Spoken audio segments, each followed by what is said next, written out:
Minglaba. Welcome back to Machine Learning course. Today we will talk about supervised learning problem, especially on the regression. Like we discussed in the introduction, the goal of supervised learning method is to predict the outcomes for an unseen data using the prior knowledge. So supervised learning method can be further divided into two. One is solving on the regression problems. The other one is on the classification problems. Regression methods predict the continuous outcome. For example, the estimating the car price, predicting the sale amount for next years. On the other hand, classification problems classifying and unseen data into a predefined categorical levels. For example, classifying the patient to be whether this patient is diabetic, this patient has a diabetes or not, or like identify the email whether it is spam or not. These are the classification problems. In these videos, we were mainly focused on the regression problems. So now let's step at the regression problems. Right? In regressions, the relationship between the target and independent variables are modeled using either a linear equation or nonlinear equation. All right. So here the target, the target, that the variable that we want to predict must be a continuous numerical value. The independent variables where these targets depend on can be either a continuous or discrete numerical values. For example, in the applications of retails where we want to predict the sale amount. Right? So the amount of the sale that we sell each year might be different on different factors. Here our target is sale amount. Right? Sale amount. Okay. The factors, the features that affect the sale are independent variables. So we can model the relationship between this target and independent variables using a linear or nonlinear equation. Right? Likewise, weather forecasting, estimating the amount of snowfalls, estimating the amount of the rainfall, and so on. All right. Okay. So similarly, in the business sectors, all right. Okay. We want to predict the continuous amount. Then we use the regression methods.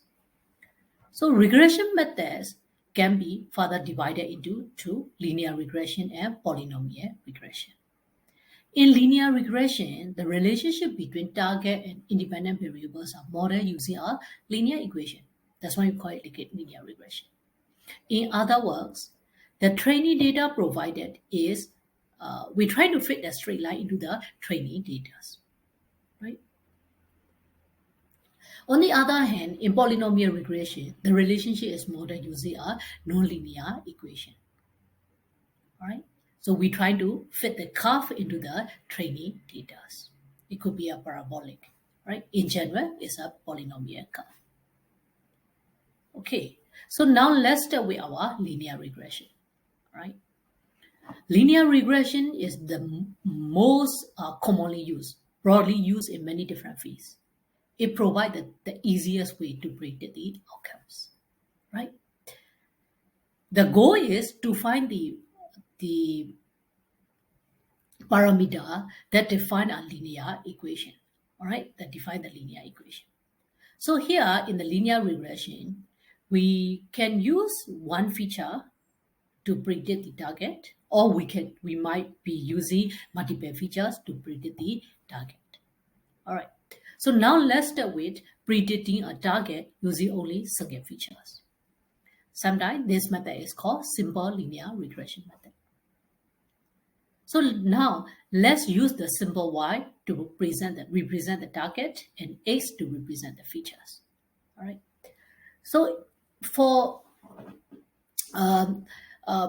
like the okay, sorry, the target and the features we can model using a linear equation using like y equal to ax plus b, right? As a linear equation.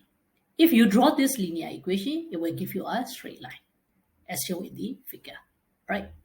So y equal to ax plus b. Y is a target we want. X is the features that we are going to use to predict y. Then a and b are parameters that for our model, right? So we need to find this a and b, okay, which can provide the straight line that best fits to the our training data. You can see in this example, all right, we draw the three lines. Okay, we draw the three lines using the different parameters a and b, right? Different parameters a and b. Obviously, the blue line gives us the best fit to the training data, right? Where it goes through most of the training data point. So we can say that, okay, this blue line is the best fit of our model.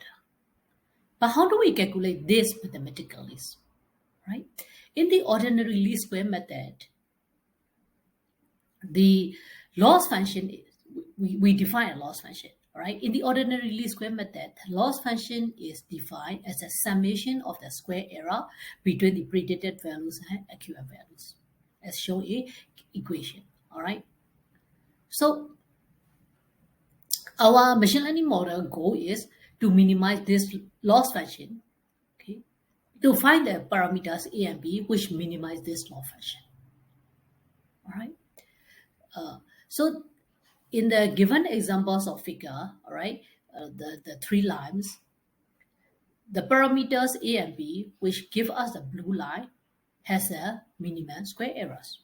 Because obviously we can see that the predicted line and, the predicted value and accurate values are, the difference between predicted value and accurate value is zeros for most of the point, most of the training data point, all right? So this is how we use the linear regression models to predict the outcomes, continuous values. All right.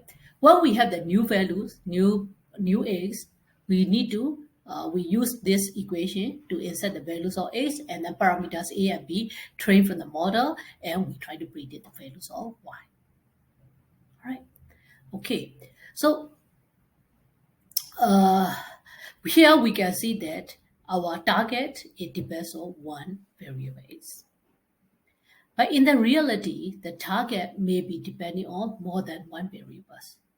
For instance, car price depends on the mileage of the car that we have used, all right? But it does not only depends on the mileage. It might also depends on the engine size of the car, the year that the car is being made, all right? So there are other features that define the car price. In these scenarios, we have to use the multiple features to model the relationship between targets and the multiple features. Then this is called multiple linear regressions. Right? In the next videos, we will talk about multiple linear regression and polynomial regression. Thank you. See you in the next video.